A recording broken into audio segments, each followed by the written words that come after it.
like that. That's so true.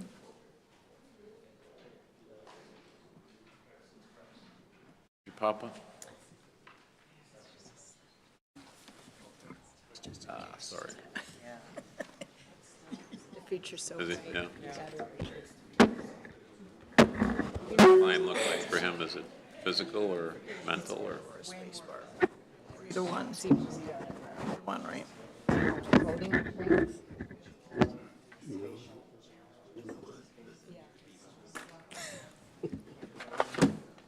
Real.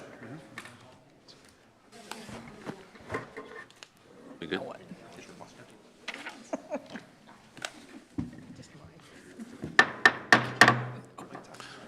Call to order the Village Board, Gurnee Village Board meeting, April 8th, 2024. Starting with public hearing to consider rebating sales tax above an annual base retained by the village up to a maximum of $500,000 over a term of up to 5 years to allow redevelopment and expansion of the Muller Honda Automotive Dealership of 7,000 Grand Avenue, Gurnee. Roll call, please. Balmas. Present. Thorstensen. Here. Woodside. Here. Ross. Here. Garner. Here. O'Brien. Present. 6 present. Do you want to start or do you want to have? Sure, that's after question. Do you want to swear people in? Yeah. Anybody that will be testifying this evening, we need you to stand and raise your right hand. Let's do both public hearings. So if you're going to testify at either public hearing tonight, if you could stand and raise your right hand, just to be sworn in for the record. Promise to tell the truth, the whole truth, and nothing but the truth. Yes. Thank you. Pat? Sure. So I'm actually going to kick it over to David and Ellen. They're going to walk through, Ellen's going to walk through the incentive proposal, and then David's going to cover some of the zoning. So 2 public hearings tonight, both deal with incentive agreements, and both also have a zoning component related to special use permit. So in order to provide a complete picture, we're going to summarize both for each public hearing. If the special use permit is on the agenda first, obviously if the special use permit isn't approved, then there's really not an incentive agreement to consider. So as I said, Ellen's going to talk about the incentive agreement proposal for each of them, and then David is going to talk about the zoning again. So we've got kind of a complete picture of each of the items. So with that, I'll turn it over to Ellen. Thank you, Pat. The first public hearing is a rebate agreement to address the proposed redevelopment and expansion of Muller Honda, a longtime automotive dealer in Gurnee at 7,000 Grand Avenue. The site that Muller currently occupies and has since 2015 was originally developed in 1996 by Rosen Motors. Many of you will remember. At that time, not only did it include the notch-out area where the retail currently is, and that's now under separate ownership, but those 2 buildings that you see, each at 16,000 square feet, were there for a purpose. Back at that time, it was very common for automotive dealerships to coexist on the site. 2 different brands on the same site. That's a practice that has largely been phased out. It's actually disallowed by most of the major auto manufacturers, but that's the way it was built at the time. So over the years, Lincoln Mercury and Honda and then Nissan coexisted on that site until Muller acquired it from Rosen in 2015. And ever since that time, the 2 buildings have been exclusively used by Honda, with the new sales and service in the eastern building and the certified used in the western building. And as we sit here today, it's time to modernize and unify those 2 buildings into one, expanding the footprint in the process. So it sits today at 2 16,000 square foot buildings, total of 32, going up to over 40, and David will obviously provide more details on that. But Muller Honda is operated by the Muller Auto Group, a long-standing 40-year family business with 6 dealerships, 3 in Highland Park, ours in Gurnee, 1 in Merrillville, Indiana, and 1 in Hoffman Estates, representing 4 brands. A couple of Honda dealerships, a couple of Acura dealerships, Subaru and Volkswagen. So long track record, thrilled to be working with them, thrilled by the results that they've produced for Gurnee over the years. So I will let David talk to you about the regulatory issues, and then at the end we'll talk more about the redevelopment agreement terms. Thank you, Ellen. So up on the screen right now, we have just an overview of the 2 structures that are on site. As Ellen indicated, they're each 16,000 square feet. The proposal is to combine those 2 buildings, take off the front of each of them, combine them, utilizing the back portion of the existing buildings, but creating a new facade for the front. Combined square footage over 40,000 square feet. As part of the project, they're also going to be enhancing the landscaping on the site. There's, over the years, some of the landscaping has died off, so they're going to be filling in some of those gaps, both along the Grand Avenue frontage as well as along the buffer areas to the north and to the east. So the reason for the special use permit, typically we don't issue special use permits to businesses that have been operating for over 20 years. This one's a little bit unique in the fact that it was originally granted zoning authorization through the annexation agreement. The special use category was moved into the permitted by right category under the annexation agreement. The annexation agreement has a 20-year term on it. So as of 2016, that annexation agreement expired, creating the property, the use on the site as a legal non-conforming. They are allowed to operate as a legal non-conforming so long as they do not expand the operation. So with this current project, they are moving from two 16,000 square foot buildings, i.e. 32,000 square feet, up to 40,000 square feet. That predicated the need to issue a special use permit for the use. This went before the Planning and Zoning Board in March, and they forwarded a unanimous favorable recommendation up to the Village Board. So with that, I will hand it back off to Ellen to discuss the financial agreement. Thank you, David. So as you've heard, the minimum required will be a 40,000 square foot building. This is certainly in line in keeping with the plans that they've already submitted to the Planning and Zoning Board. This project carries a construction value of a minimum of $6 million. I think they hope that it comes in at that, and the way prices are going, it may be over that, but that's the minimum that we require as part of our agreement terms. This is a strictly performance-based sales tax rebate agreement over a base. The construction commencement is, per agreement, allowed to go as late as April of next year, but in reality, Muller's timetable is much more aggressive than that, and of course, we're thrilled about that. Their timetable has them getting started this summer and being reopened in the spring of 2025. So beating it by quite a bit, and furthermore, the dealership will remain open during construction, and we really don't anticipate a dip in sales tax volume. It's something that they promote and bring customers in throughout construction, turn it into a good event rather than a negative one, and we really should see those sales stay steady. Speaking of sales staying steady, for the purpose of establishing a base, whenever we craft these agreements, we always look back several years, looking back over the past 5 years. So keep in mind that's before COVID, during COVID, and through COVID. It is remarkable how consistent Muller's sales volume has been. So it was a very easy exercise to establish the base of $475,000, over which we are proposing to rebate 100% until they hit the maximum of $500 or 5 years, whichever comes first. So consistent with what we've done in the past, we do require an operating commitment. Stability of revenue is always a priority for us, not just a flash in the pan. So stability is important. They certainly offer that. They've shown that with their track record, but we do write that into these proposed agreements. So that's the, I think we can look forward to a very busy and very aggressive timetable out of Muller. And we have the general manager, Karl Nowitzki, and his architect here with us in case you have any questions. Just ask questions from the board. Yeah. Are there any questions from the board to my right? Trustee O'Brien. I did watch the PZB hearing. I know there was some issues from the residents behind there with the water retention and maybe some plantings. Were those addressed? Yes, the plantings are going to be enhanced. They've had a landscape architect take a look at it. A good portion of the plantings are off their property, but they are going to be enhancing some of the plantings on their property. As far as the stormwater detention, the detention facility that was developed as part of the, was part of the residential subdivision and this commercial subdivision at the same time. There's a bit of an issue with the water coming off the parking lot into the detention pond. We've discussed that with their engineer and are working through some of those issues with them and hope to have a good solution for that. Thank you. My apologies, actually. That probably should have been for the next meeting, right? All good. Anybody else have any questions?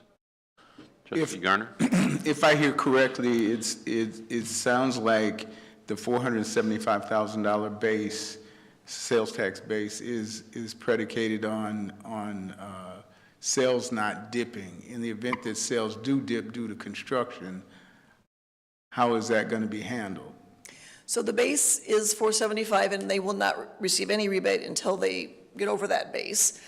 They may opt to extend, so typically we give, especially an auto dealer where there's a major construction project going, they can either trigger year one of the rebate to be right away when they open, or they can wait a year to let sales mature. And we usually give them that option. I think that we've written that language into this agreement as well, so that they could either trigger it right away or wait until sales, sort of, I think in this case, their projections are so robust that I doubt that they're going to want to wait, but it's certainly, the 475 is the 475, and there will not be sharing until that number is reached every year.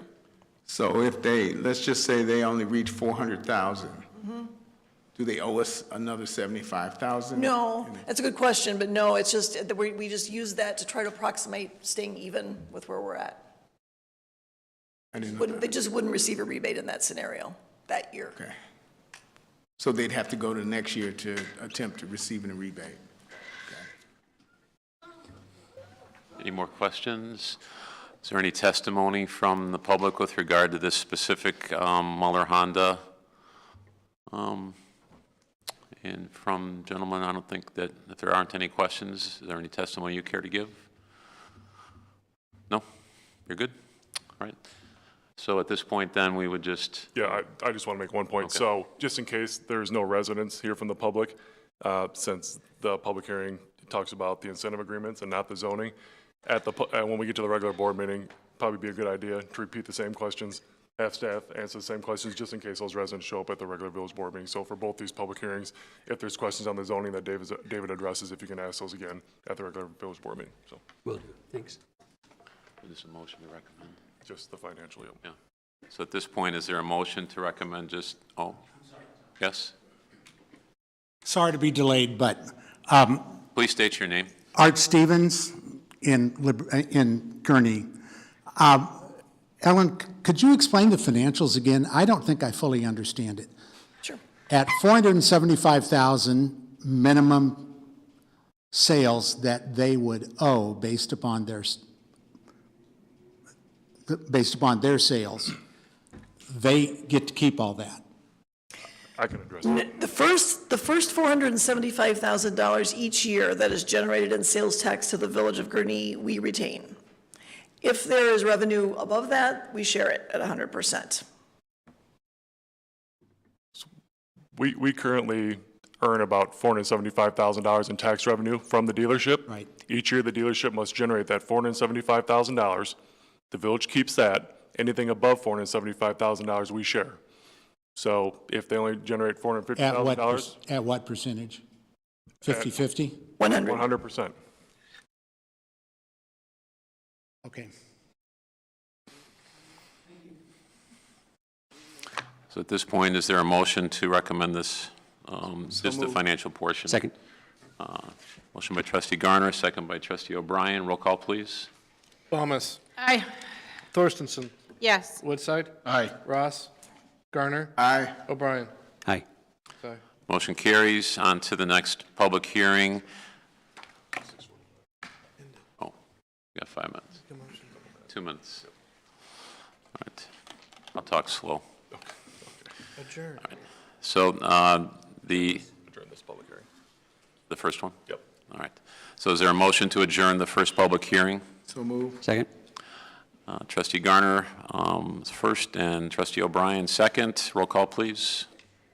No voice vote. All in favor, say aye. Aye. We're adjourned for 1 minute, and then the next public hearing will start.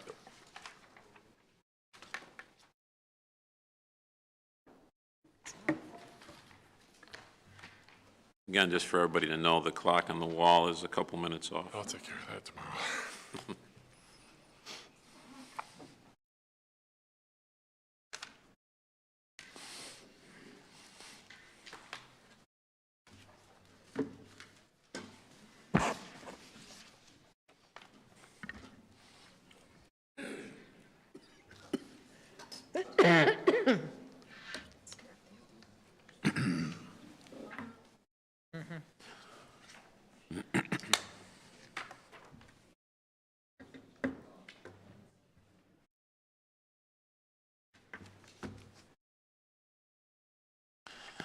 Call to order the next public hearing to consider the rebating the sales tax up to $550,000 over a term of up to 3 years to allow a proposed Kubota equipment dealership to locate at 7225 Grand Avenue, Gurnee, former Anthony Buick GMC dealership.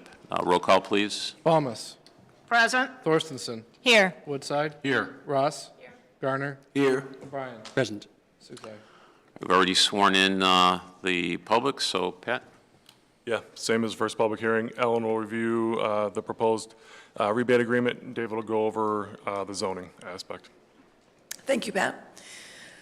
In contrast to Muller, which is well known to us, the McCullough Implement Company is new to Gurnee, but they are certainly not new to the implement business. This is a family business that was established in 1940 in Watseka, Illinois. Today, that location still serves as its headquarters. Today, the third and fourth generations of that family, Stephen and Matthew McCullough, who are with us this evening, lead a total of 3 locations, Watseka, Morris, Illinois, and Lowell, Indiana, and they hope to add Gurnee to that list to be the 4th. In those current locations, they sell a full range of multiple product lines, and of course, those are more rural areas, so a lot of that is agricultural equipment. In this location, Kubota is a primary supplier of theirs, and they have selected McCullough to assign it its territory for all of Lake County, Cook County, and McHenry County.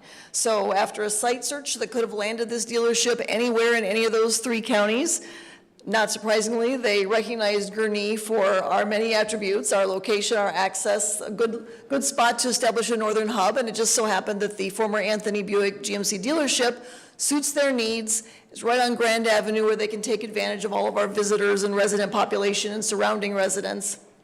Easy to get to, big enough for them, big enough for growth, and so here we are. So this will be an exclusively Kubota dealership. The operating entity for the Gurnee location is proposed to be McCullough Kubota, as opposed to McCullough Implement Company. The pictures that you see here represent what they anticipate, and of course you never know till the business is open, but what they anticipate to be their highest volume items. There may be 1 or 2 agricultural tractors on display because they will indeed sell the entire Kubota line, but they expect homeowners and small business contractors to be their primary customers, zero-turn mowers, small and compact utility vehicles, small compact construction equipment, and the like. So this is a pretty good representation of what we think you'll see the most of on this site. McCullough is under contract to purchase the property that housed the former Anthony Buick GMC, owned by Mr. Tony Agelli, who's actually also here with us this evening. They are anxious to get started. Spring is upon us. They want to be open soon. So we're before you with the PCB recommendations. Thank you, Ellen.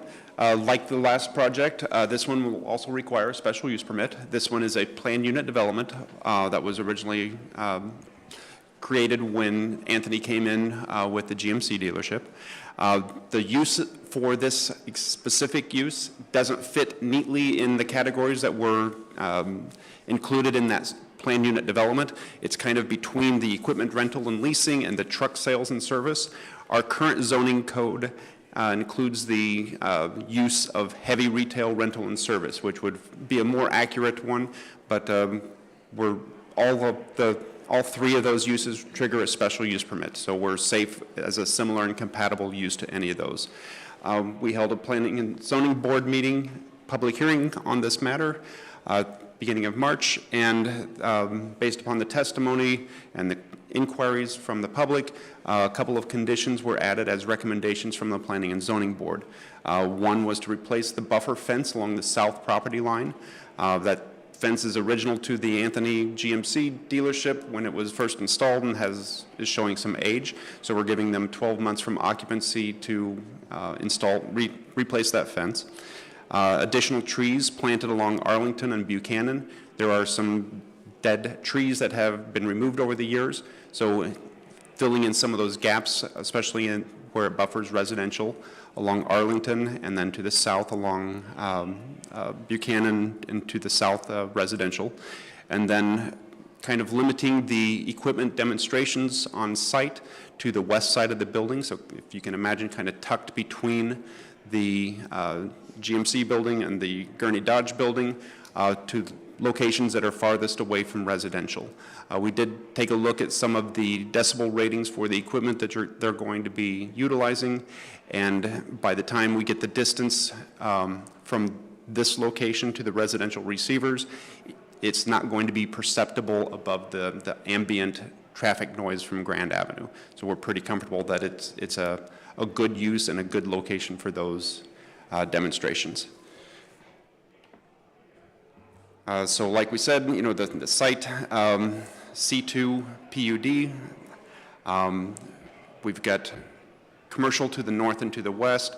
To the south and to the east, we do have residential in the form of R3 PUD for Concord Oaks. The lot south of Buchanan Drive, they do not have any current plans on utilizing.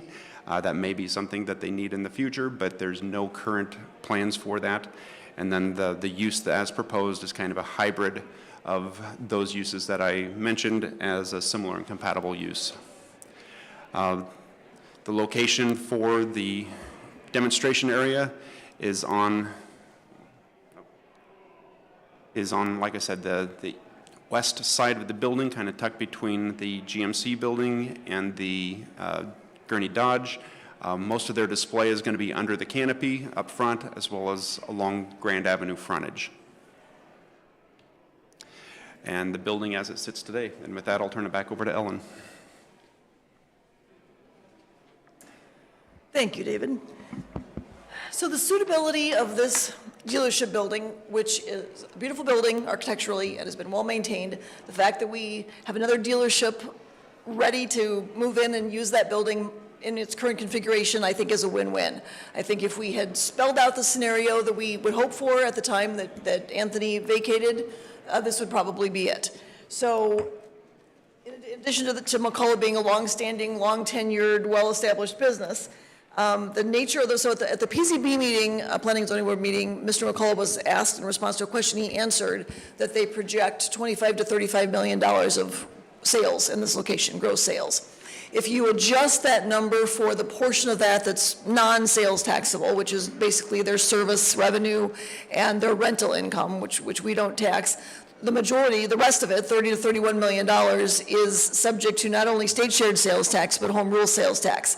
This is very different than an automobile dealer, which because of the fact that cars and trucks are titled vehicles, is only subject to the 1% state shared, and we are not allowed to assign home rule sales tax to that.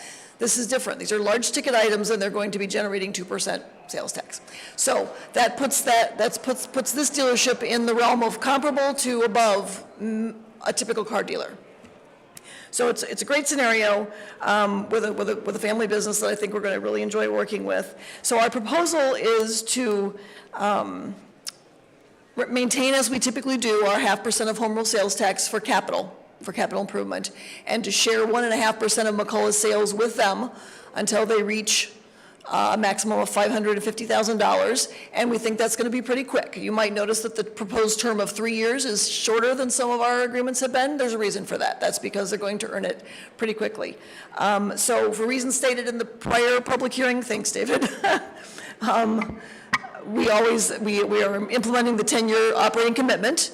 They certainly have shown that they have some longevity, so we're not concerned about that, but they are new to Gurnee, and we are hoping that they stay here many, many years beyond the 10 required in the agreement. We are proposing to rebate the sales tax quarterly instead of annually. That's sort of an administrative issue that the village staff will deal with. And commence by June 30th. As I said, it's spring, and they're anxious to get going, so I certainly see them hitting that deadline to be open. And Mr. Augelli, as well as the McCullough team, are here with us this evening to address any questions the board might have. I'm going to start with questions. Any questions to my right? Any questions to my left? Any testimony from the public or, yes? If you'd like to step up to the microphone, please. Hi, my name is Jason Govakar. I live in Gurnee. I'm actually, and I apologize if this question was covered during the zoning meeting. I was actually out of town and I wasn't able to attend. I'm actually on the community board for the Concord Oaks subdivision, which is located right behind this dealership. And I know one of the concerns that people had was noise. And I know it's been addressed. I know they tested the decibel levels, and it sounds like the the demonstrations are going to be done on the west side of the property, which is away from houses. I also saw in the FAQ that their hours of operation are going to be 7 a.m. Deliveries will happen after 8 a.m. My question is, I'm of the understanding, I've actually been told by somebody who has dealt with Kubota before, that it's not necessarily the tractors that make a lot of noise, but the backup sirens do. And so I guess I'm asking if there's any way that those operating any of this equipment can refrain until after 8 a.m. just for the neighbors. We do have people that live right across the street. I'm blocks away, so it doesn't affect me, but we do have people that are across the street and those sirens are loud. Is there any way we can refrain from operating the equipment until 8 a.m.?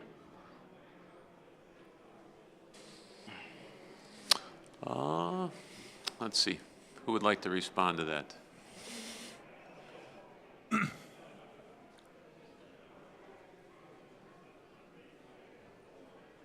Hello, Steve McCullough. I live in Frankfort, Illinois. Yes, that won't be a problem. Most of our equipment does not have backup alarms. The construction equipment does have, and that will not be an issue at all. Not a problem. We agree to do that. All right, thank you. Thank you. All right, thanks. Anybody else that would like to testify? Nope. Is there a motion to recommend? So move. Second. Motion by trustee Garner, second by trustee Thorstensen. Roll call, please. Balmas. Aye. Thorstensen. Yes. Woodside. Aye. Ross. Aye. Garner. Aye. O'Brien. Aye. 6 aye. So motion to recommend carries, and motion to adjourn the public hearing. Second. So moved by trustee Ross, second by trustee O'Brien. All in favor, say aye. Aye. We're adjourned.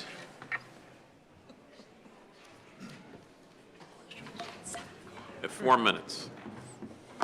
Everybody synchronize their watches.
Roll call, please. Thomas.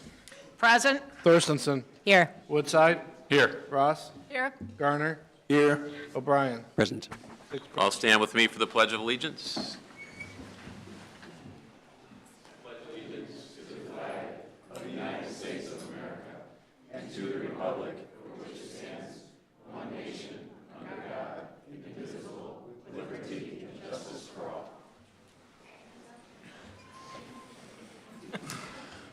Welcome, everyone. This is a true testimony, I think, to honoring a fellow worker with you, right? So thanks for coming, everybody.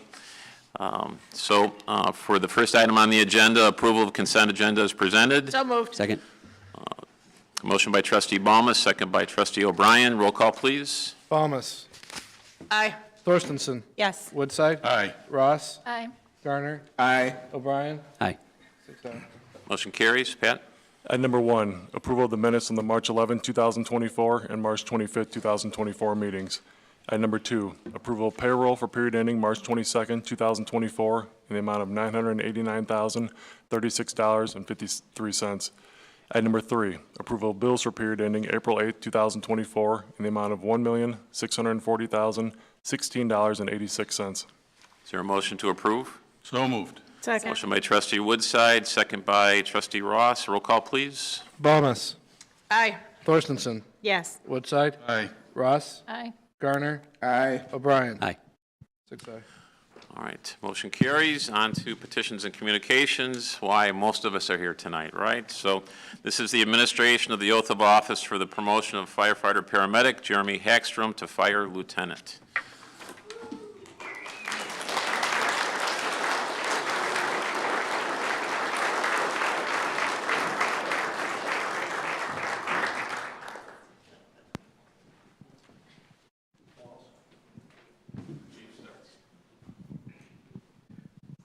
Welcome, everyone, tonight. A big night for us, be able to do a promotion. Right up there with hiring, promotions are probably my second favorite thing to do. Chief Smith, a couple months ago, explained the entire promotion process to the police department. It took about 40 minutes. I promise I won't do that tonight. No, you're welcome, Brian. On a serious note, Jeremy's been with us for 17 years.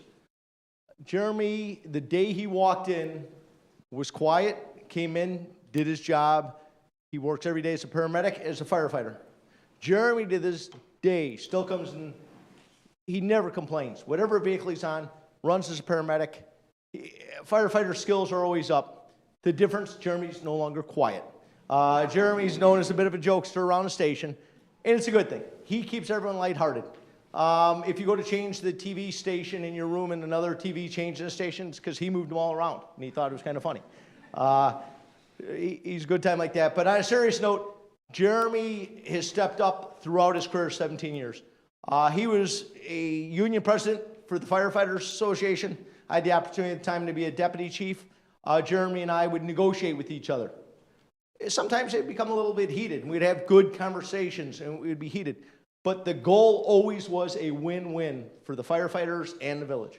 It's one of the things Jeremy brought and continued on throughout as he's handing out to the next union presidents.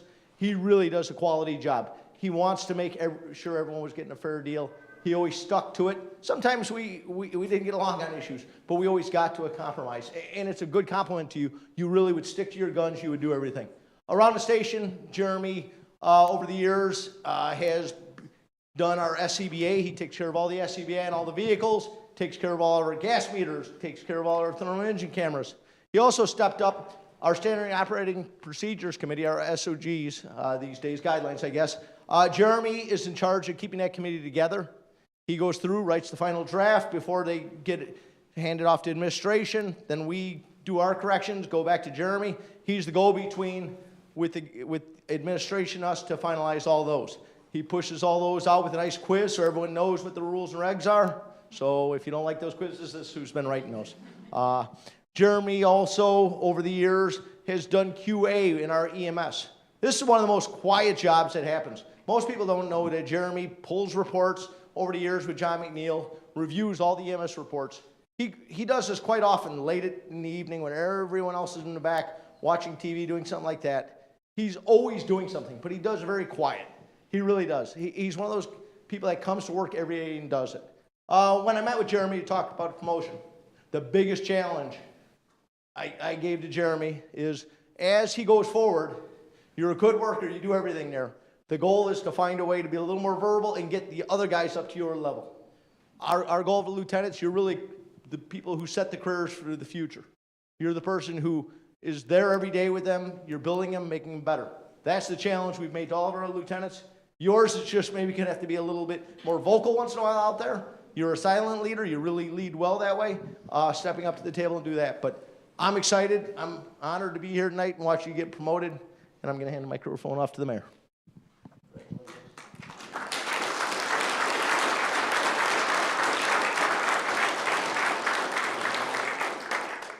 I state your name. I, Jeremy Hagstrom. Having been appointed to the office of. Fire Lieutenant. In the Village of Gurnee. In the County of Lake. Do solemnly swear. That I will support the Constitution. Of the State of Illinois. And of the United States. And I will faithfully discharge. The duties of. Fire Lieutenant. Congratulations.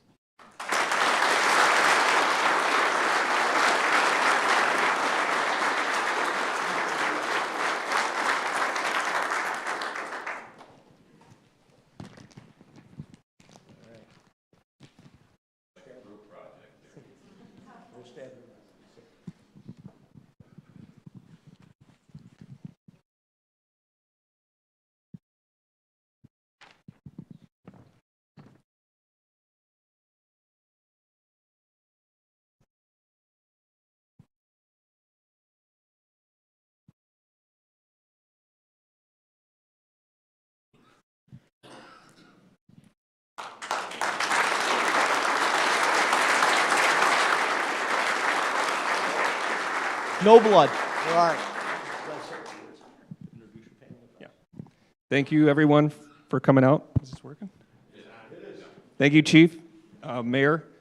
I'd like to introduce my family. This is my wife, Brooke, our various children, Shaylee, Juliet, Clara, James. Unfortunately, Eli is running a track meet right now at the high school. We thought he was going to make it, but he didn't quite make it here.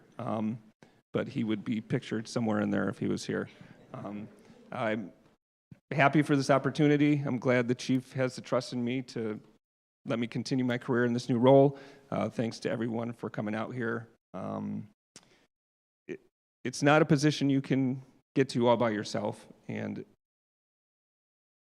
without the help of all the guys that are standing up there, past and present employees, I wouldn't be here. So I appreciate everything everyone's done for me since the day I walked through that door. I feel like I was put down a path to be here today, and I have all of you to thank for that. So thank you.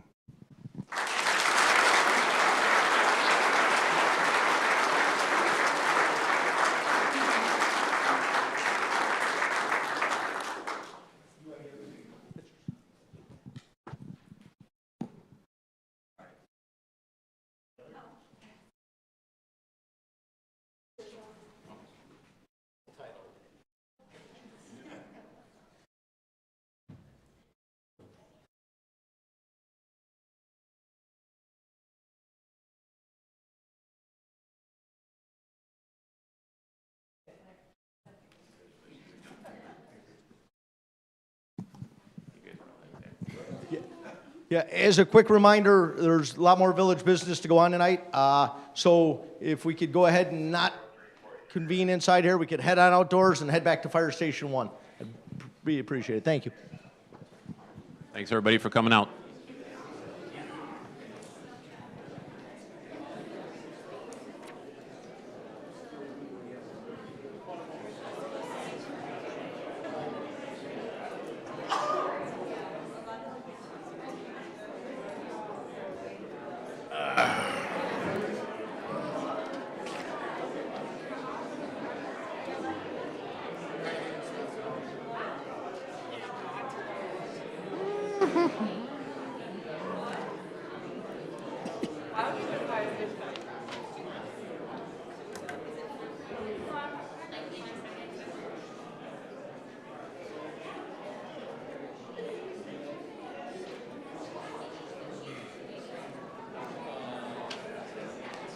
just like that.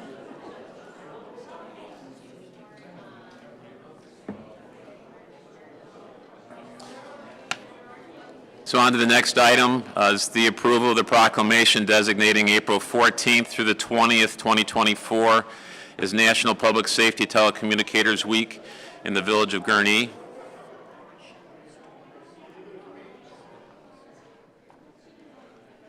Each year, the second full week of April is recognized as National Public Safety Telecommunicators Week. This week is a chance for the village to celebrate the unsung heroes of public safety emergency response, our dispatchers. The Gurnee Public Safety Dispatchers are the first point of contact our residents have when calling in on an emergency, and their calm and reassuring voice at the other end of the phone is the best. On top of that, our public service dispatchers are emergency medical dispatch certified, so they can provide step-by-step instructions on CPR, the Heimlich maneuver, and many more life-saving processes. Now, therefore, I, Thomas Hood, Mayor of Gurnee, do hereby proclaim the week of April 14th through April 20, 2024 to be National Public Safety Telecommunicators Week in the Village of Gurnee in honor of the men and women whose diligence and professionalism keep our village and our residents, businesses, and visitors safe. Is there a motion? So moved. Second. Motion by Trustee Thorstensen, second by Trustee O'Brien. All those in favor say aye. Aye. No reports, no old business. On to new business. Item number 1. Approval of Engineering Division's recommendation to award the 2024 Route 21 Water Main Replacement Project, Grand Avenue to Prairie Oaks Road, to the low bidder Capanella and Sons, Inc., at a cost of $904,353.10. Pat? Sure. So I've talked about this a couple times previously, discussed it during the capital budget presentation. The water main along 21 from Grand to Prairie Oaks is 8-inch cast iron main installed in the 60s and 70s. Significant break history, so it's time to replace that main. Engineering Division went out for bid. They received 5 bids back. Campanella and Son was the low bidder at $904,000. The bids range from just over $900,000 to $1.7 million. We had $1.5 million in the budget, so as you can see, about $600,000 under. Nick's actually has another smaller water main project, around $300,000 that he's going to bring forward here in the future. And then, as you know, we were also looking for funding to help with the Public Works outdoor material bin replacement project. So staff is going to propose in the final budget, which will be before you at the next board meeting, to use some of that savings to help fund that project as well. But with regards to this one, under budget, Campanella is a solid company. We've worked with them multiple times in the past to get the water main replaced. And as I said, this one is due for replacement, so we're looking for the village board's approval. Is there any questions? To my right, to my left? Is there a motion? So move. Motion by Trustee Garner, Second. second by Trustee Ross. Roll call, please. Balmas. Aye. Thorstensen. Yes. Woodside. Aye. Ross. Aye. Garner. Aye. O'Brien. Aye. 6 aye. Motion carries. Item number 2, approval of ordinance 2024, 21. granting a special use permit pursuant to the Gurnee zoning ordinance for property located at 7,000 Route 132. Pat? Sure. So discussed this a little bit in the public hearing earlier. I'm going to have David review it here again quickly once we get back to the right slides. Okay. So just in summary, the special use permit is in front of you. The reason behind this, the 1996 annexation agreement under which the car dealership was originally proposed and permitted expired in 2016. It has been operating as a legal nonconforming use since that time. The proposed reconstruction of the property includes expansion of the original 32,000 square feet use area, so therefore it triggers the requirement for a special use permit. All other aspects of the village's zoning code are being met, and no other relief is being requested from the village board at this time. Anything further? Sure. So, I mean, they're taking the current 2 buildings, modifying them to make 1 building, updating it to the latest brand from the dealership, so have a much more attractive building out there. There were some residents that came to the meeting regarding some plantings, some drainage. They've committed to filling some of that plantings. The engineers are working on the drainage issue as it relates to the detention pond to the northeast, back behind there, in the subdivision. Yeah, I think that pretty much sums it up. So again, the special use permit is because they're basically expanding the overall size of the building. Any questions to my right? To Got my a left? question. Trustee Garner? Will there not be any signage on the building itself? I don't see Honda anywhere. There will be signage on the building. The signs actually hang underneath kind of the the projecting canopy. You can see them.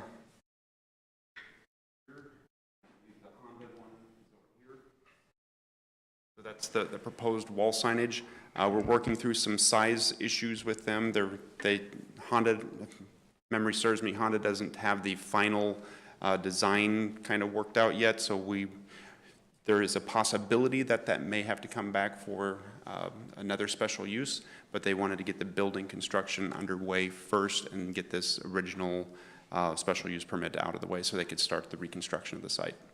But the building will be marked Honda. Yes, yes, they are proposing a Honda sign as well as a Mueller sign on the front wall of the building. The size and the type of sign, those details are still being worked out. Any other questions? Is there a motion? So move. Motion by, Second. who is it? Oh, Trustee Garner? Second? Second by Trustee Balmas. Roll call, please. Balmas. Aye. Thorstenson. Yes. Woodside. Aye. Ross. Aye. Garner. Aye. O'Brien. Aye. 6 aye. Motion carries. On to item number 3, approval of ordinance 2024, 22. approving a sales tax rebate agreement between the Village of Gurnee and Gurnee Motors, Inc., doing business as Mueller Honda of Gurnee. Pat? Sure. So Ellen reviewed this during the public hearing. I'll hit the highlights again.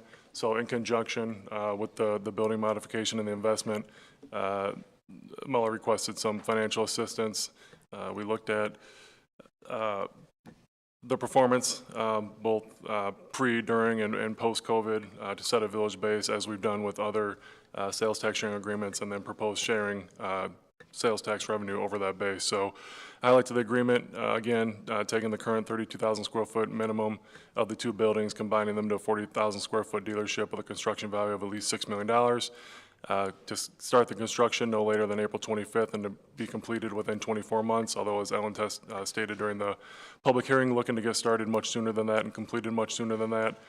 They agree to continue to operate a new and used Honda dealership on the property for a minimum of 10 years. As it relates to the base, Gurnee retains the first $475,000 of sales tax revenue generated each year. This is our base. Anything above that, 100% of that sales tax will be rebated to Mueller, including the home rule sales tax, as that just applies to a minimal part of their business, basically just the parts, not the titled vehicles, up to a maximum of $500,000 or 5 years. So if any year they don't hit the $475,000, there's no rebate to Mueller. If they exceed and hit $500,000 rebated in like year 3, it's done. If we get to year 5 and they haven't hit $500,000, it's done. So it's anything over $475,000 up to 5 years or $500,000. Any questions? Trustee Thorstenson? I think my question really goes back to the one that was addressed earlier by Trustee O'Brien, and it's that the drainage issue is being worked on by engineering. Yes, yes. We've had discussions with the site engineer, and we're working through those issues and are confident we'll come up with a resolution that will assist in that drainage issue. Okay, thank you. Is there a motion? So moved. Second. Motion by Trustee Ross, second by Trustee Balmas. Roll call, please. Balmas. Aye. Thorstenson. Yes. Woodside. Aye. Ross. Aye. Garner. Aye. O'Brien. Aye. 6 aye. Motion carries. Item number 4, approval of ordinance 2024, 23. granting a special use permit pursuant to the Gurnee zoning ordinance for property located at 7225 Route 132. Pat? Sure. So I'll let David provide a high-level summary, and I'll fill in any details. Okay. The site is currently zoned C2 PUD.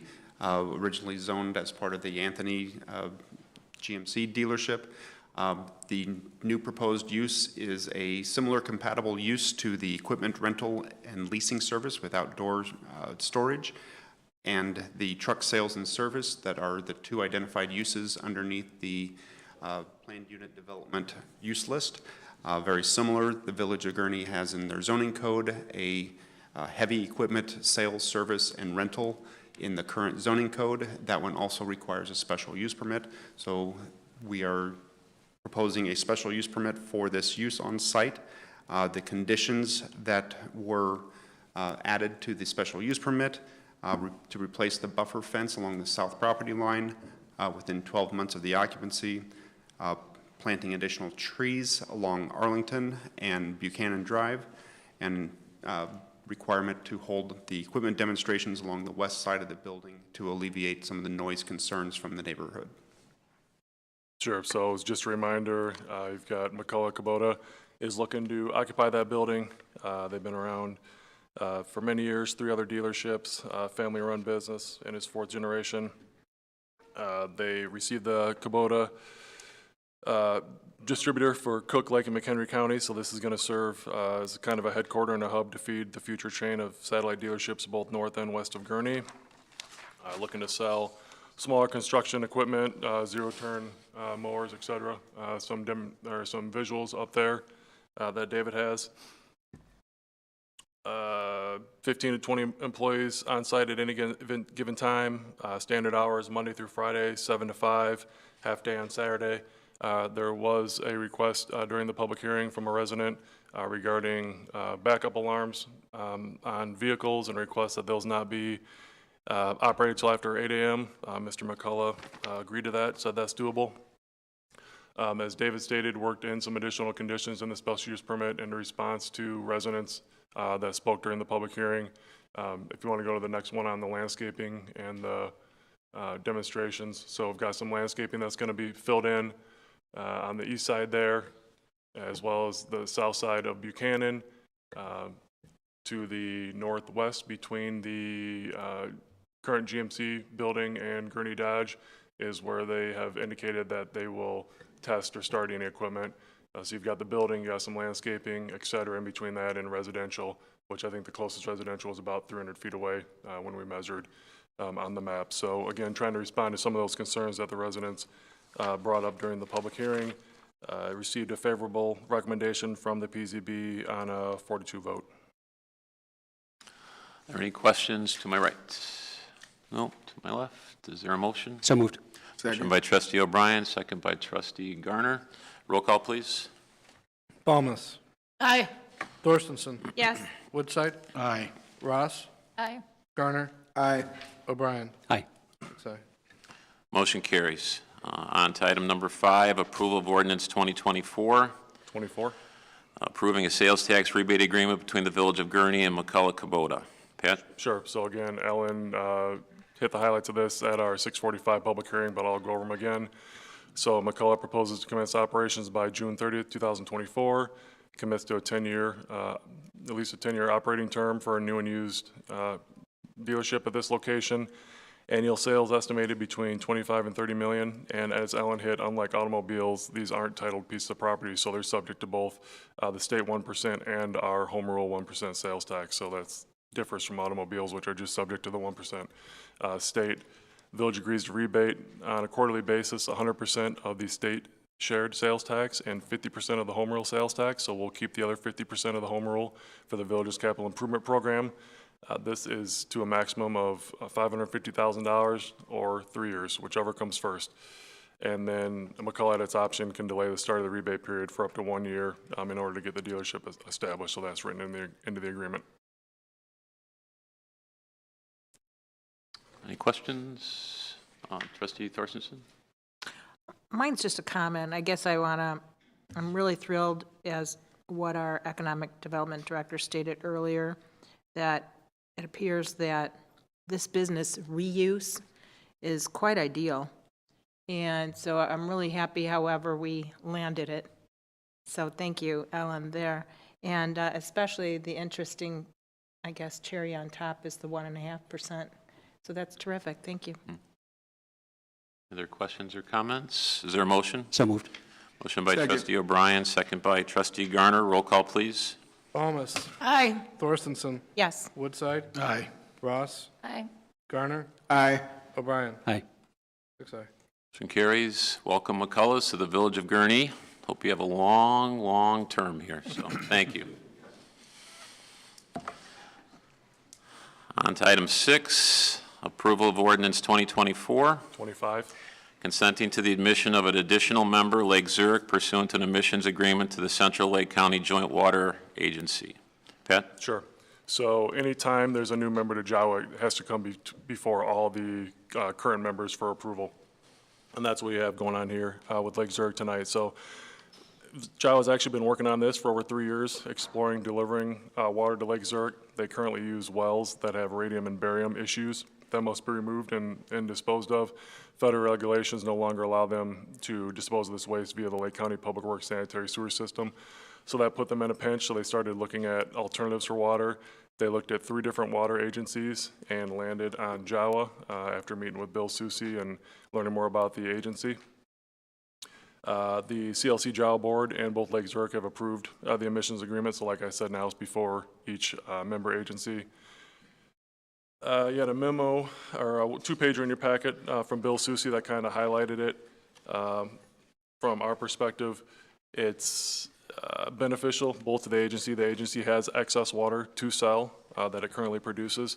So Bill estimates that there'll be an additional $1.3 million a year in water sales for the agency.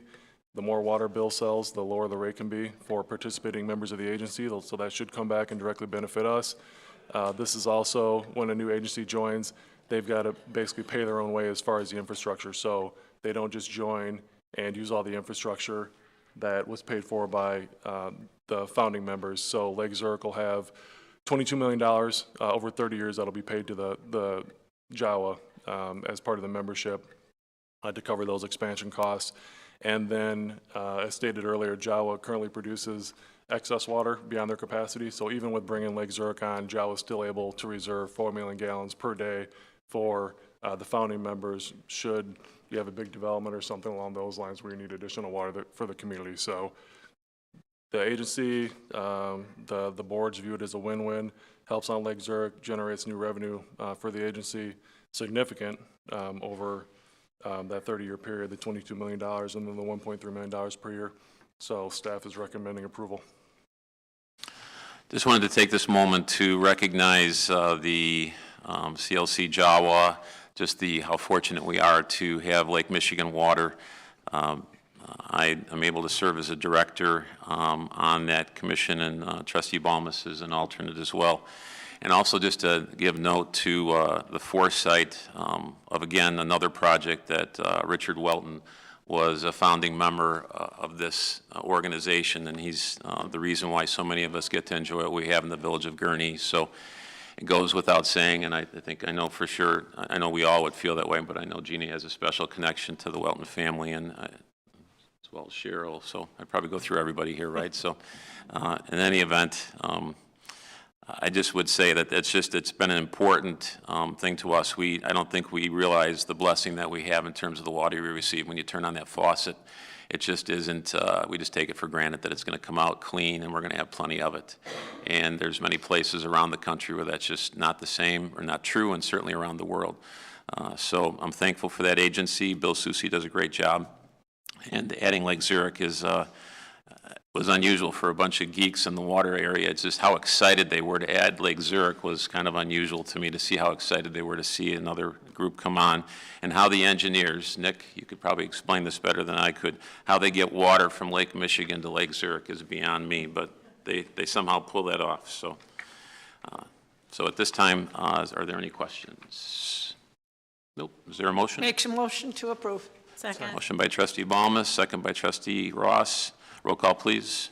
Balmas. Aye. Thorstenson. Yes. Woodside. Aye. Ross. Aye. Garner. Aye. O'Brien. Aye. Motion carries.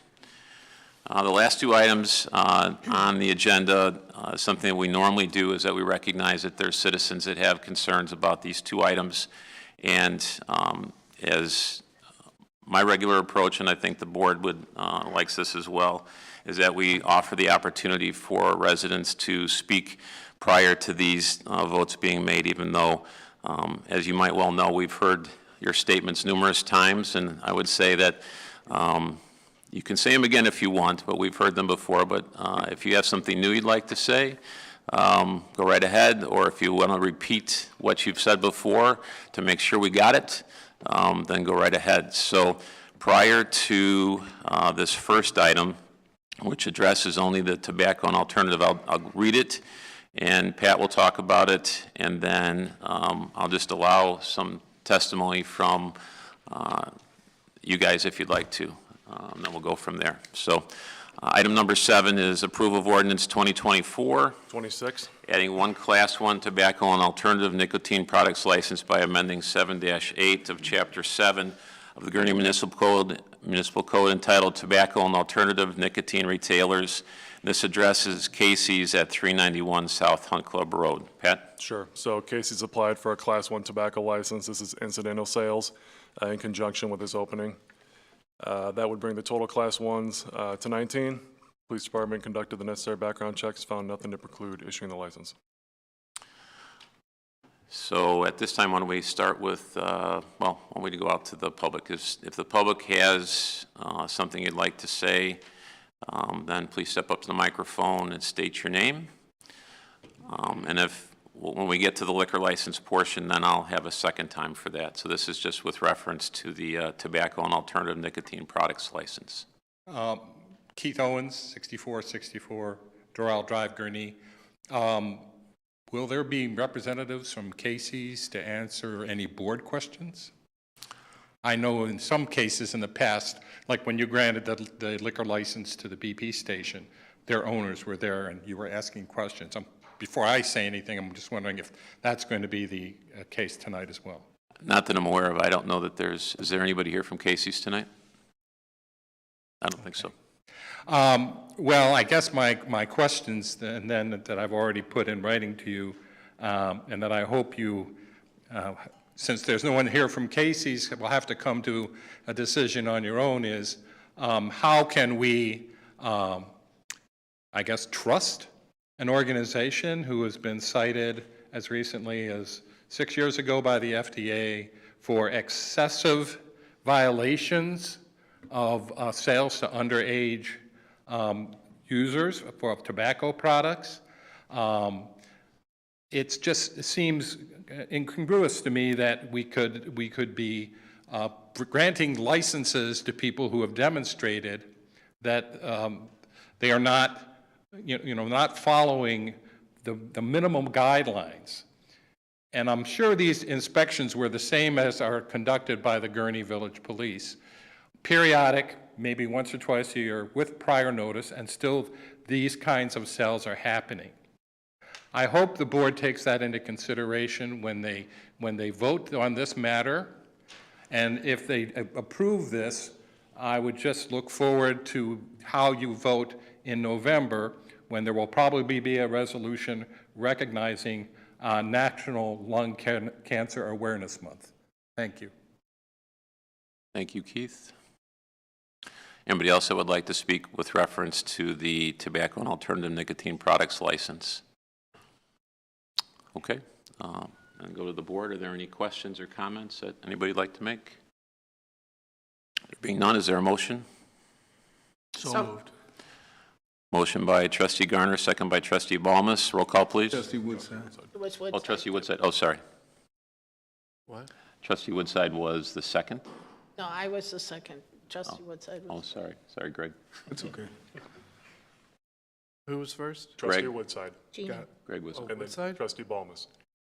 Got it. All right. Balmas. Aye. Thorstensen. Yes. Woodside. Aye. Ross. Aye. Garner. Aye. O'Brien. Aye. 6 aye. Motion carries. On to item number 8, approval of ordinance 2024, 27. adding one Class 16 liquor license by amending Section 6-56 of Article 2 of Article 6 of Gurnee Municipal Code entitled Alcoholic Beverages, Casey's, 391 South Hunt Club Road.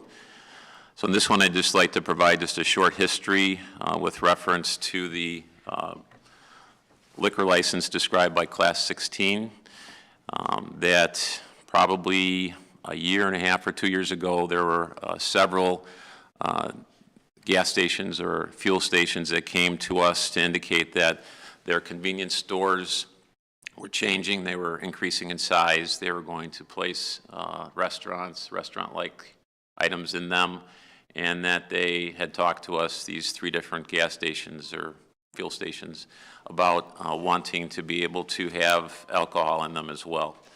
So in taking that into consideration, we decided that we did not want to preclude the Village of Gurnee from having these type of stores in town, so we created a Class 16 liquor license with significant restrictions that Pat will share with you, but I'll summarize. The intent is to make sure there were a number of objections from the public with reference to how these businesses operated.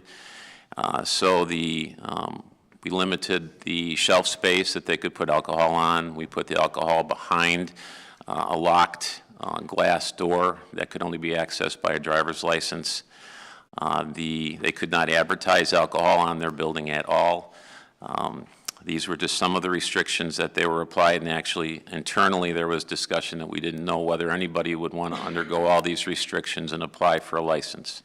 Nonetheless, we've had one, BP applied and was approved, and now we have Casey's. So not to be lost on the fact that I think that Casey's has been a super sensitive project for all of us. And I think it's been asked me more times than I care to remember, would you like to have a Casey's across from your front yard? And the answer is no, I would not. So unfortunately, the way we do development in the Village of Gurnee puts residential and commercial together. And oftentimes residential develops first, commercial comes second. And in Wentworth's situation, it came 15, 16 years later. So the shock of having anything in your front or backyard is a shock to everybody, right? Green grass is better than having a Casey's for sure. So in our development, just as I was thinking about it, BP on Washington and Hunt Club is just the opposite. We're just entertaining some thoughts about there's some residential that's going to develop around BP probably in the next couple of years. So BP will have been there. They received this Class 16 license, and there really wasn't an objection to that because of the way it developed. It's unfortunate the way this developed because I feel for the Wentworth folks. I understand your consternation. I think we communicated well. I know that Pat's communicated well, at least with Keith, right? In terms of when all this comes up, we didn't want to hide anything, make it seem to be a secret. We want to be representative with, work with you guys, and from my perspective, doing our best to recognize the rights of commercial landowners and also residents in the Village of Gurnee. So it's a tough balancing act at times. So I could say for myself, I've heard those arguments and gone back and forth, and I just want to let you know that we've heard you, and I know the Village Board's heard you. I think that you've heard our discussion when we first had that Class 16 liquor license in the Village Board over the years, and tonight's a good example. Oftentimes we're together on things, and on that particular item we haven't been, and that's okay. Reasonable people can disagree on things, just like whether we're up here or whether you guys are residents there. So I just want to let you know that it's thought long and hard, and amongst ourselves, I think it's been an issue you've heard from up here. So I hope that whatever the decision is tonight, that you recognize that it's been something we've tried hard to work our way through and do the right thing. So at that, I just want to have Pat be able to share more about this, and then there'll be some questions and comments, and then I'll have any resident that would like to speak, you can step up and say whatever you like. Sure. So about a year ago, the Village Board approved the amendment that created the Class 16 license available to gas stations. Some parameters that must be met: it has to have a convenience store and commercial kitchen with a building size of 4,000 square feet. As relates to the restrictions the mayor referenced, limited to beer and wine only between the hours of 9 a.m. and 9 p.m. Walk-in coolers limited to 275 square feet with shelf display. Glass cooler door sales is limited to no more than 4 cooler doors, not exceeding 14 continual linear feet. Casey's at Hunt Club and Gages Lake Road meets these requirements related to the building size, commercial kitchen, et cetera, and applied for the Class 16. Police Department did the background check, found nothing to preclude the license. Similar to the previous license that was issued, if the village board approves it, the license won't be issued by staff until police department's been out there to make sure that all the electronic identification scanning technology is in place and complies with the municipal code. You had a couple emails in your packet that came in before last Wednesday that I included, and emails that came in from last Wednesday to this afternoon, printed out before you tonight. I think there was about 8 of them. So you have those from residents of the Wentworth subdivision behind Casey's that have previously spoken out regarding the issue.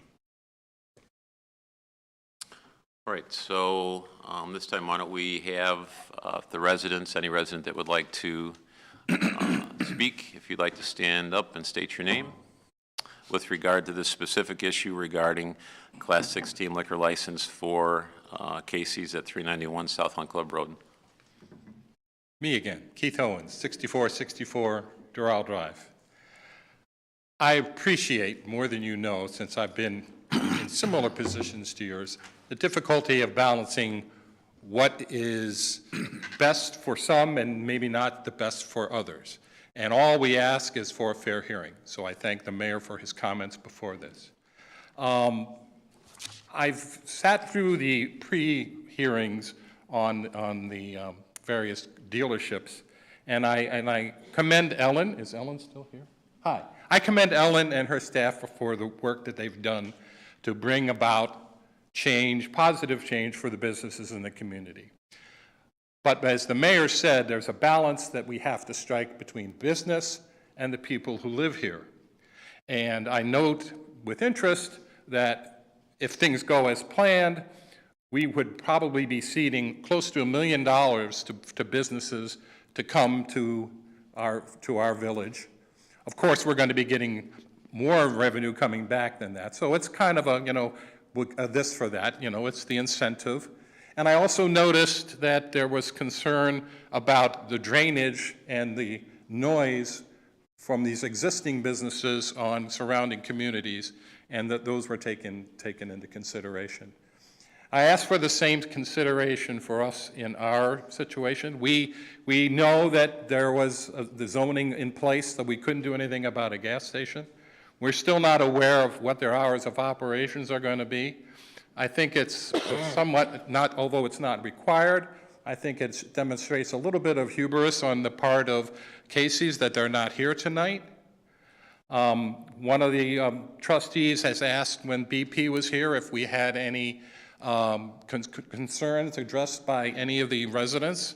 There was none at that point, as the mayor noted, but there was a considerable amount of concern, obviously, from the community, not just the residents of Wentworth, but 600 other people who are your constituents. Now, Ellen is an advocate for business and a strong advocate for the city, the village, excuse me, and I commend her for that. But I'm wondering who's the advocate for the residents. There's no ombudsman, there's no residents committee or anything, but then it dawned on me.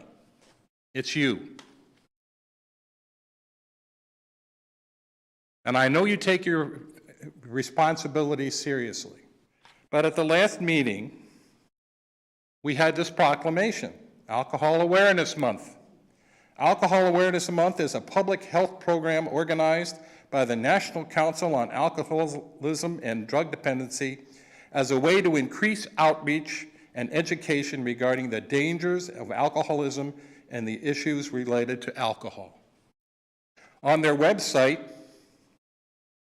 the National Institutes for Health and the National Institute for Alcohol Abuse and Alcoholism say, research estimates that each year more than 178,000 alcohol-related preventable causes of death in the United States, which is by far the largest amount of preventable deaths in the United States. So Mayor Hood went on to say, therefore I, Thomas Hood, Mayor of Gurnee, do hereby proclaim April 2024 as Alcohol Awareness Month in the village of Gurnee, and urge all residents to support the efforts of those working to prevent alcoholism. Now, this is probably the 10th time that I've come before you and said there is numerous studies that support the idea that increased alcohol density contributes to alcoholism. You all voted in favor of that proposition, that I'm not designating this as Alcohol Awareness Month. To that I say this: actions speak louder than words. Thank you. Thank you, Mr. Owens. Is there anybody else that would like to, am I going to ask you again? I think you said once, right? No, I'm bringing the microphone to this lady. Oh, okay. I thought you were going to talk again. Please don't think this is the last time you'll hear from me. You can grab the wireless if you want, Nick. Nick, there's a wireless up here, Nick. We want to do that? Just grab the wireless for her. Okay, have a seat. They're going to bring the wireless microphone. Oh, great, thank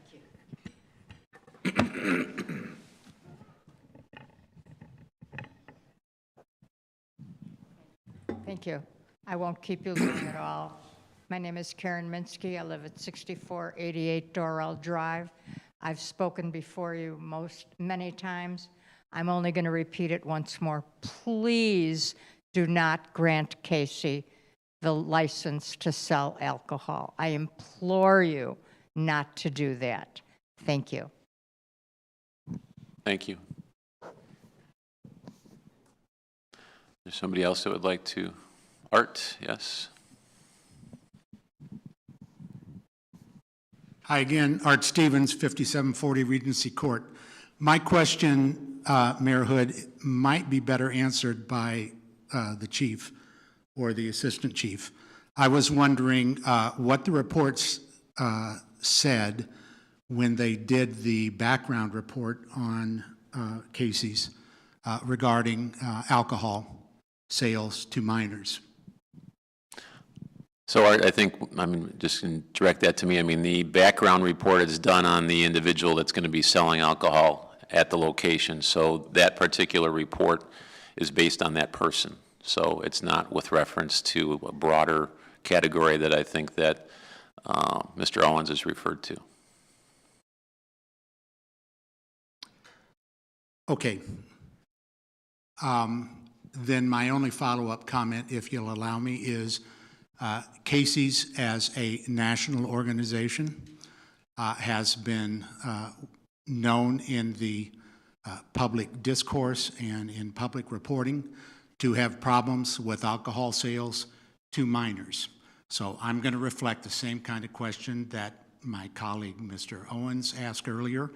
Why would you believe that any individual working for Casey's here in Gurnee is going to be any more effective than they are nationwide? I don't understand that. I'll take that as a rhetorical question, right? Yes, sir, did you want to speak? Please just state your name. Rob Palmer, 6304 Doral. I've come to many of these meetings. I've not said a word. I'm looking at the Casey's website for Gurnee, for a hunt club, and they have beer and seltzer advertised before a vote. I mean, it looks like there's some impropriety here. Why would they have it on there if they don't know you're going to say yes? And, you know, if it looks like a duck and quacks like a duck, you know what we're going to have, a duck. And I think Gurnee is going to be ducked.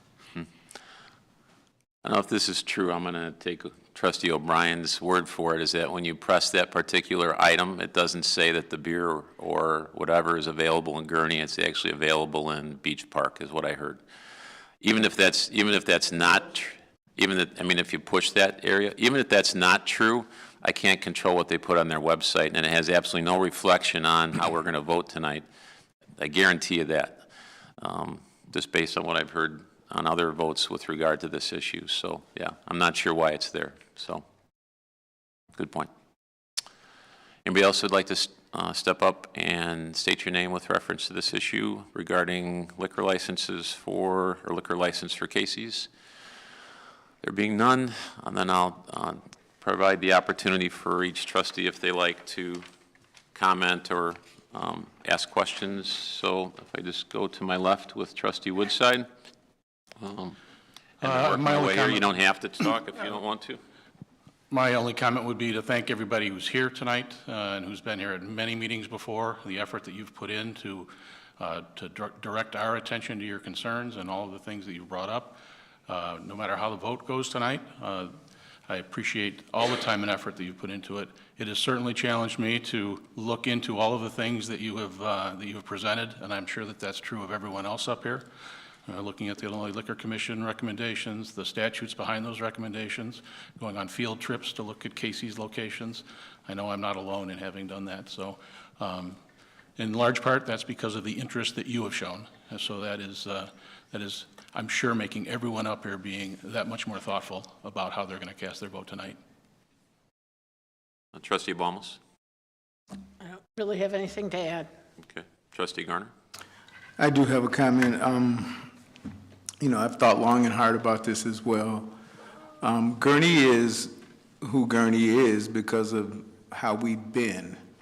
And I think this, what we're really talking about at its core is we're speaking to the character, the reputation, and the identity of our community. You look at other communities that are unlike Gurnee, they have a liquor store on pretty much every corner. And maybe it's because they have to because they need the revenue.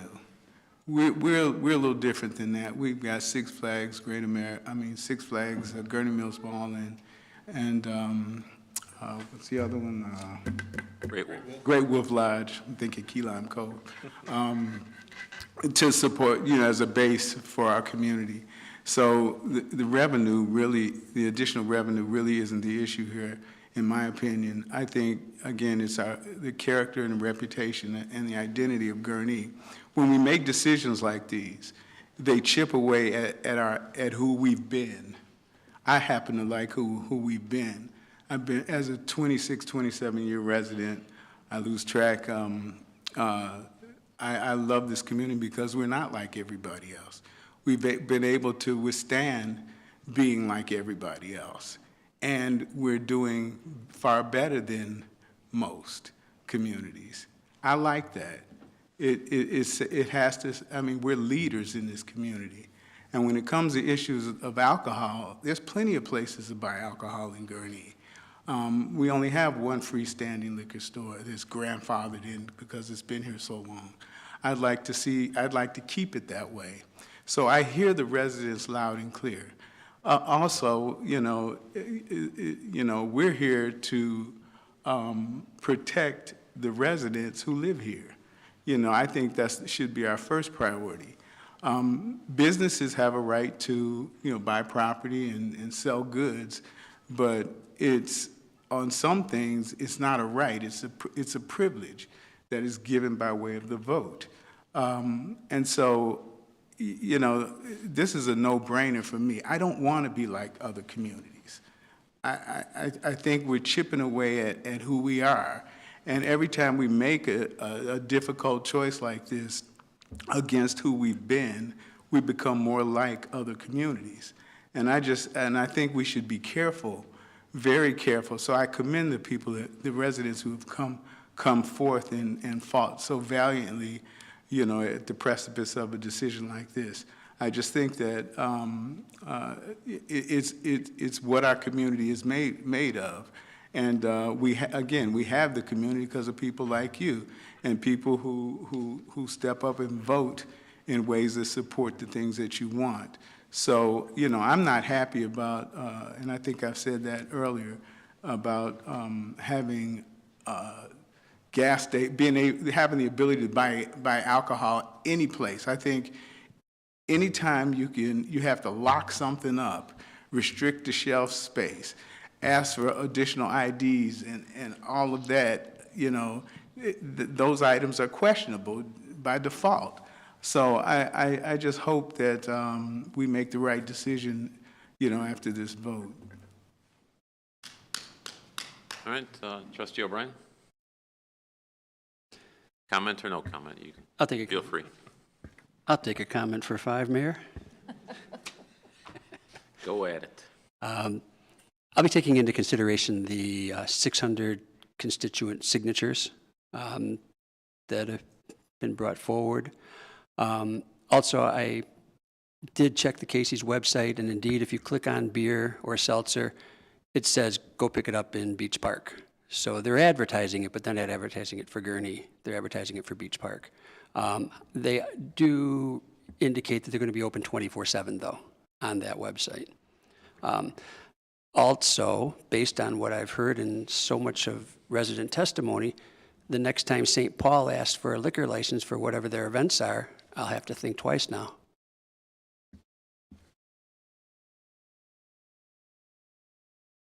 All right, trustee Thorstensen? So I guess I'll echo a little bit in terms of thanks for giving us all of your attention to this matter for so long. We do really appreciate it. I found an interesting statement came in most recently from one of the residents saying, if I wanted to be able to buy alcohol on every street corner, I would have moved to Wisconsin. And I thought about all the days my parents would take us on fishing trips to Wisconsin. I said, oh my gosh, that's kind of true. And so I agree that I would not want to characterize that particular area of Gurnee similar to Wisconsin. I also value that our village board and leadership have made cautious decisions about elements such as business signage. And I think this gives us an opportunity to make an even more critical and cautious decision on alcohol. Trustee Ross? I'm going to take a little different feeling on this. I go back, they said, a long way, and I remember when the developer came to build your houses and showed us the plan, and in front of that was supposed to be a strip mall that would have a beauty shop, a barber shop, a cleaners, something like that in front for the convenience of the residents that were there. And he never built that. He built his houses, he or she or whomever, I don't even remember, and left with the designation for the mall, or that he wanted to build the zoning in place for that. And so now we have a Casey's, and it is a convenience store. And so I hope that, I know you've had such bad feelings about it, that possibly you won't even want to go there. So I hope that you'll be able to use it for your convenience when you just need to stop and get something, or if you just want to walk over, and hopefully that you can be good neighbors to them as they, and I hope they can be good neighbors to you. Thanks. Okay, so at this time, let's start with, is there a motion? So moved. Second. Motion by trustee Balmas, second by trustee Thorstensen. Roll call, please. Balmas. Aye. Thorstensen. No. Woodside. Aye. Ross. Nay. Garner. Nay. O'Brien. No. All right, the motion fails. So on